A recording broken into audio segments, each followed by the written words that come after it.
मेघाला माहीत होते की तिचा नवरा सागर आपल्या आईचा खूप सन्मान करतो. म्हणूनच तिने आपल्या खऱ्या चेहऱ्यावर एका अतिशय आज्ञाधारक आणि प्रेमळ सुनेचा मुखवटा ओढला होता. रात्री ठीक वेळा जेव्हा सागर ऑफिसच्या थकव्याने घरी परतायचा, तेव्हा मेघा पूर्ण आनंदाने त्याचे स्वागत करायची. सागर सोफ्यावर बसतात ती पाण्याचा ग्लास हातामध्ये देत अतिशय काळजीयुक्त आणि गोड आवाजात म्हणायची, "काय का आज आईने दुपारचे जेवण नीट नाही जेवले, म्हणून मी त्यांना खिचडी बनवून भरवली आहे. त्यांच्या सांधेदुखीचे औषध पण संपत आले आहे. तुम्ही ऑफिसमधून येताना आठवणीने घेऊन या." सागर जो सकाळपासून रात्रीपर्यंत आपल्या जबाबदाऱ्यांच्या ओझ्याखाली दबलेला असायचा, पत्नीच्या तोंडून हे ऐकून गदगद व्हायचा. त्याला वाटायचे की त्याला जगातील सर्वात समजूतदार पत्नी मिळाली आहे आणि त्याची आई जगातील सर्वात नशीबवान सासू आहे. तो निश्चित होऊन झोपी जायचा, या गोष्टीपासून पूर्णपणे अनभिज्ञ की जेव्हा तो घरात नसतो तेव्हा त्या बंद दारामागे कसा भयानक खेळ खेळला जातो. त्या दिवशी सकाळी जसा सागर घराबाहेर पडायचा तसा घराच्या आतील संपूर्ण माहोल स्मशानासारखा अमंगळ वातावरणात बदलून जायचा. सागर जाताच मेघाच्या चेहऱ्यावरून ते गोड हसू लगेच गायब व्हायचे आणि तिच्या डोळ्यात एक क्रूरता उतरायची. मेघाला विमलाताईंच्या प्रत्येक श्वासाचा, प्रत्येक सुस्काराचा तिरस्कार होता. तिला वाटायचे की ती म्हातारी स्त्री तिच्या या आलिशान आणि स्वतंत्र जीवनात एक खूप मोठा कलंक आहे. विमलाताईंना 24 तासात फक्त एकदाच जेवण मिळायचे आणि तेही असे जे कदाचित एखाद्या प्राण्यानेही वास घेऊन सोडून दिले असते. रात्रीच्या उरलेल्या सुकलेल्या चपात्या आणि शिळी भाजी त्यांच्या स्टीलच्या जुन्या ताटात फेकून दिली जायची. कोणताही सामान्य माणूस विचार करू शकत होता की विमलाताई या भयानक नरकाबद्दल आपल्या मुलाला का सांगत नाहीत, पण याचे कारण ती भयानक शपथ होती जिने विमलाताईंच्या ओठांना नेहमीसाठी कुलूप लावले होते. सुनेने विमलाताईंच्या सर्वात मोठ्या कमकुवतपणाला आपले शस्त्र बनवले होते, त्यांचा 5 वर्षाचा नातू मोनू.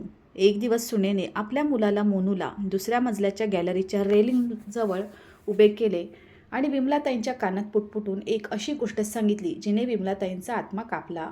"तर तुम्ही आपल्या मुलासमोर आपले तोंड उघडण्याचा जराही प्रयत्न केला ना, किंवा त्याच्यासमोर एकही अश्रू गाळला, तर लक्षात ठेवा तुमच्या या लाडक्या नातवाचा पाय या गॅलरीतून घसरेल आणि खाली मार्बलच्या फरशीवर पडल्याने त्याचा जीव जाण्यास एक क्षणही लागणार नाही.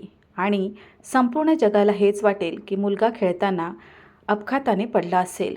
त्या एका क्षणाने आणि त्या एका धमकीने विमलाताईंची उरली सुरली हिंमतसुद्धा पूर्णपणे तोडून टाकली होती. एका आजीसाठी तिच्या नातवाचा जीव तिच्या स्वतःच्या आयुष्यापेक्षा 1000 पट जास्त मौल्यवान असतो. विमलताईंना माहीत होते की मेघाच्या आत माणुसकी उरलेली नाही आणि ती आपले भयानक योजना खरे करून दाखवू शकते. म्हणूनच नातवाच्या सुरक्षिततेसाठी विमलाताईंनी शांततेची एक जड चादर ओढली आहे. शिव्या, भूक, अपमान आणि शरीरावर पडणारे निळे व्रण, प्रत्येक जुलूम त्या आपल्या अश्रूच्या घोटासोबत गप्पपणे पीत राहिल्या, फक्त याच प्रतीक्षेत की कदाचित मृत्यूच त्यांना या अंधाऱ्या खोलीतून नेहमीसाठी मुक्त करेल. त्यांचे संपूर्ण शरीर दरवेळी एका सुकलेल्या पानासारखे थरथर कापत असायचे. एक सकाळी सागर ऑफिसला गेल्यावर मेघाने विमलताईंना साफसफाईचा आदेश दिला. त्यांच्या थरथरत्या हातामध्ये पाण्याची एक ट्रे दिली. त्यामध्ये मेघाचा सर्वात आवडता क्रिस्टलचा एक महागडा ग्लास होता. कमकुवतपणा आणि थंडीमुळे निष्प्राण झालेल्या विमलताईंच्या हाताने अचानक साथ सोडली आणि पुढच्या क्षणी तो किमती ग्लास फरशीवर पडून तुकडे तुकडे झाला. ग्लास फुटण्याच्या ते तीव्र आवाजासोबतच विमलताईंचे प्राण जणू सुकले. त्यांना माहीत होते की आता काय होणार आहे. मेघाजी जवळच सोफ्यावर बसली होती, एखाद्या नागिणीसारखी फुटकारत उठली. तिच्या डोळ्यात असा एक सैतानी राग होता ज्याला पाहून दगडही कापावा. "तुझी एवढी हिंमत!" तिने पुढे होऊन विमलताईंचे केस निर्दयीपणे ओढले आणि त्यांना फरशीवर पसरलेल्या काचेच्या तुकड्यांच्या समोर ढकलून दिले. "एक काम सुद्धा नीट होत नाही ना तुझ्याकडून? आज मी तुला अशी शिक्षा देईन की पुढच्या वेळी कोणतेही नुकसान करण्यापूर्वी 10 वेळा विचार करशील." असे म्हणत मेघाने विमलताईंचे कमकुवत खांदे आपल्या हाताने जोरात दाबले आणि त्यांना त्याच फुटलेल्या काचेच्या तुकड्यांवर बसवले. विमलताईंचे संपूर्ण वजन त्या काचेच्या तुकड्यावर पडले तसे ते त्यांच्या गुडघ्यांना चिरत आत गेले. एक वेदनादायक आकाश फाडणारी किंकाळी विमलताईंच्या गळ्यातून निघणारच होती की सुनेने पूर्ण चपळाईने जवळ पडलेला एक घाणेरडा कपडा त्यांच्या तोंडात कोंबला. "गप्प, एकदम गप्प. जर एकही आवाज बाहेर गेला तर आज मी तुझी जीभ कापून ठेवीन." ताईंच्या तोंडात कोंबलेल्या त्या कपड्याच्या मागून अंगावर काटा आणणारे हुंदके आणि गुदमरलेले आवाज निघत होते. त्या वेदनेने धडपडत होत्या, पण मेघाने त्यांना लोखंडासारख्या पकडीने दाबून ठेवले होते आणि तिच्या चेहऱ्यावर एक भयानक हसू होते. विमलताईंच्या डोळ्यातून अश्रूंचा पूर वाहू लागला. हा काही एका दिवसाचे वाईट स्वप्न नव्हते, हे त्या घराचे रोजचे सत्य होते. 1 महिना, 2 महिने नाही, पूर्ण 24 महिन्यांच्या या अमानुष छळाने विमलताईंच्या शरीराला पूर्णपणे पिळून काढले होते. आता त्या एक जिवंत माणूस नव्हत्या, तर त्वचेने गुंडाळलेला केवळ हाडांचा एक थरथरता सांगाडा उरल्या होत्या. त्यांच्या शरीरावर असंख्य निळे आणि जळलेले व्रण होते. त्यांच्या डोळ्यातून ती ममता, ती आशा आणि ती चमक पूर्णपणे विझली होती, जी कधी आपल्या मुलाला पाहून परत यायची. आता त्या रिकाम्या झालेल्या डोळ्यात जर काही उरले होते, तर ते होते फक्त एकच प्रतीक्षा, मृत्यूची प्रतीक्षा. एका अशा मृत्यूची जो त्यांना त्या संगमरवरी आलिशान नरकातून नेहमीसाठी मुक्त करेल. पुढच्या दिवशी रविवारी सागरला कोणत्या तरी महत्त्वाच्या मीटिंगसाठी संदर्भात अचानक ऑफिसला जावे लागले. घरात फक्त मेघा, विमलताई आणि लहान नातूस मोनू होते. मोनू आपल्या शेजारी राहणाऱ्या मित्राच्या घरी खेळायला जाण्याचा हट्ट करत होता. मेघाने लगेच त्याला तयार केले आणि शेजाऱ्यांच्या घरी सोडून आली. मेघासाठी ही एक सुवर्णसंधी होती. घर पूर्णपणे रिकामे होते. तिला विमलताईंवर आपला राग काढण्यासाठी आणखी एक बहाणा हवा होता. ती विमलताईंना म्हणाली, म्हातारी, पाठीमागच्या अंगणाची पूर्ण साफसफाई कर. विमलताई, ज्यांच्या शरीरात उभे राहण्याची ही ताकद नव्हती, त्यांनी हात जोडून विनंती करत म्हटले, सुनबाई, माझ्या सांध्यांमध्ये खूप वेदना होत आहेत. माझ्याकडून कोणतेही काम होणार नाही. मी उद्या करून देईन. हे ऐकताच मेघाचा राग 7व्या आकाशावर पोहोचला. तुझी एवढी हिंमत म्हातारे, की तू मला उत्तर देशील? फुकटच्या भाकऱ्या तोडून तोडून तुझी जीभ लांब झाली आहे, म्हणत मेघाने विमलताईंची वेणी घट्ट पकडली आणि त्यांना ओढत स्टोअरूममध्ये घेऊन गेली. तिने लोखंडाची एक जुनी काठी उचलली आणि विमलताईंच्या पायावर निर्दयीपणे मारणे सुरू केले. रोज रोजच्या तुझ्या या आजारपणाला आणि नाटकाला मी कंटाळले आहे. आज मी तुझे हे नाटक नेहमीसाठी संपवून टाकीन. विमलताई वेदनेने विवळत होत्या. वाचवा, देवासाठी मला सोडून दे. मेघा तिथेच उभी राहून एखाद्या राक्षसासारखी हसत होती. दुसरीकडे मोनू मित्राच्या घरून परत आला. तो पळत पळत आपल्या घराच्या मागच्या गेटने आत शिरला. तो आपल्या आजीवर खूप प्रेम करायचा आणि त्याला माहीत होते की आजीची खोली पाठीमागच्या बाजूला आहे. तो आपल्या आजीला घाबरवण्यासाठी गुपचूप त्यांच्या खिडकीजवळ गेला, पण जसे त्या 5 वर्षाच्या निरागस बाळाने खिडकीतून आत डोकावले, तसे त्याच्या पायाखालची जमीन सरकली. त्याने पाहिले की त्याची परीसारखी आई, जिला तो जगात सर्वात चांगली मानत होता, ती एका लोखंडाच्या काठीने त्याच्या लाडक्या आजीला जनावरांसारखे मारत होती आणि ती हात जोडून गयावया करत होती. त्याची आई आजीचे केस ओढून त्यांना शिव्या देत होती. मोनूचे बालमन हे भयानक दृश्य सहन करू शकले नाही. त्याच्या गळ्यातून एक अशी हृदय पिळवटून टाकणारी किंकाळी निघाली, जिने त्या शांततेला चिरून टाकले. मम्मा, सोड माझ्या आजीला. मेघाच्या हातातून काठी सुटून खाली पडली. तिने वळून खिडकीकडे पाहिले. मोनू तिथे उभा राहून भीतीने कापत होता आणि त्याच्या डोळ्यातून अश्रूंच्या धारा वाहत होत्या. मेघा समजली की तिचा खेळ संपला आहे. ती पळत बाहेर गेली, पण तोपर्यंत मोनू तिथून पळाला होता. योगायोगाने सागरची मीटिंग लवकर संपली होती आणि तो ठीक त्याच वेळी आपल्या कारने घराच्या गेटवर पोहोचला होता. मोनू पळत पळत थेट आपल्या वडिलांकडे गेला आणि ढसाढसा रडू लागला. पप्पा, मम्मा आजीला मारत आहे. आजीला वाचवा. पप्पा. सागरच्या डोक्यात जणू मोठा धक्का बसला. तो लगेच मोनूला कडेवर उचलून थेट घराच्या मागच्या भागाकडे धावला. जेव्हा त्याने स्टोअरूमचे दार उघडले, तेव्हा त्याच्या पायाखालची जमीन सरकली. त्याची आई, जिने त्याला सांभाळून एवढे मोठे केले होते, ती वेदनेने बेशुद्ध होण्याच्या मार्गावर होती. सागरच्या डोळ्यासमोर मेघाचा खरा आणि भयानक चेहरा आला होता. मेघा जी आत्तापर्यंत आपली बाजू मांडण्याचा प्रयत्न करत होती, ती सागरचे लाल डोळे पाहून कापली. त्या भयानक दुपारच्या घटनेने सागरच्या त्या आलिशान घराचीही नाही, तर संपूर्ण शहराची अंतरात्मा हलवून सोडली होती. जसा पोलिसांच्या गाड्यांचा सायरन त्या पॉश कॉलनीच्या शांततेत घुमला, तसा आसपासच्या लोकांच्या चेहऱ्यावर चढलेले मुखवटेसुद्धा उतरू लागले. जे लोक कालपर्यंत मेघाच्या शालीनतेच्या आणि सागरच्या आदर्श मुलगा असण्याच्या शपथा घ्यायचे, आज तेच त्या घराबाहेर उभे राहून कुजबूज करत होते. एका ॲम्ब्युलन्समध्ये जेव्हा विमलताईंच्या रक्ताळलेल्या थरथरत्या आणि हाडांच्या सांगाड्यात बदललेल्या शरीराला स्ट्रेचरवर बाहेर आणले गेले, तेव्हा पाहणाऱ्यांचा आत्मा कापला. सागर ज्याच्या डोळ्यातील अश्रू थांबण्याचे नाव घेत नव्हते, त्याने आपल्याच पत्नी मेघाविरुद्ध हत्येचा प्रयत्न, अमानुष क्रूरता आणि घरगुती हिंसेच्या कलमाखाली पोलिसात गुन्हा दाखल केला. मेघाला त्याच संध्याकाळी अटक करण्यात आली, पण तिच्या चेहऱ्यावर कोणताही पश्चाताप नव्हता. उलट एक अशी कुटिलता होती, जणू तिला खात्री असावी की पैशाच्या जोरावर ती लवकरच बाहेर येईल. महिन्याच्या पोलीस तपासणीनंतर आणि हॉस्पिटलच्या लांब चक्रानंतर अखेर जिल्हा न्यायालयात त्या बहुचर्चित प्रकरणाच्या सुनावणीचा दिवस आला. न्यायालयाची खोली खचाखच भरली होती. मेघाच्या बाजूने शहरातील सर्वात महागडा आणि नामांकित वकील उभा केला गेला होता, जो आपल्या आक्रमक युक्तिवादासाठी आणि खोटे खरे करण्याच्या कलेसाठी कुप्रसिद्ध होता. कार्यवाही सुरू होताच मेघाच्या वकिलाने न्यायालयासमोर खोटेपणाचा असा मायाजाल विणला की एक क्षणासाठी सागरचे हृदयसुद्धा बुडू लागले. वकिलाने न्यायाधीशांसमोर खूप आत्मविश्वासाने युक्तिवाद केला.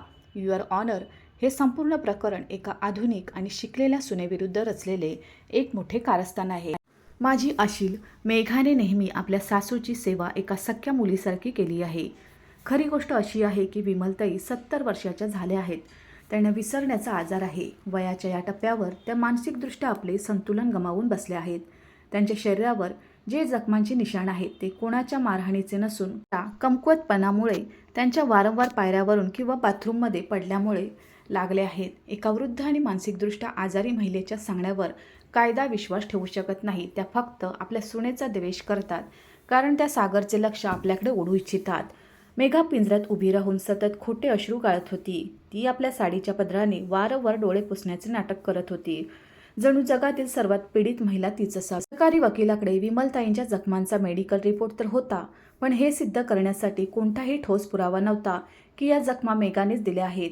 त्या आलिशान घराच्या आत, विशेषतः त्या अंधाऱ्या खोलीत कोणताही CCTV कॅमेरा लागलेला नव्हता. जे नोकर घराच्या कामासाठी यायचे त्यांना मेघा नेहमी त्या खोलीकडे जाण्यापासून रोखायची.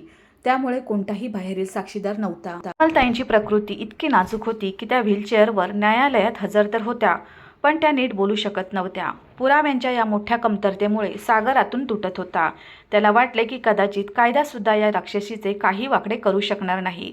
मेघाने आपल्या खोट्या अश्रूंनी भरलेल्या डोळ्यांच्या कोपऱ्यातून सागरकडे पाहिले आणि तिच्या ओठांवर एक खूप कुटील हसू तरळले.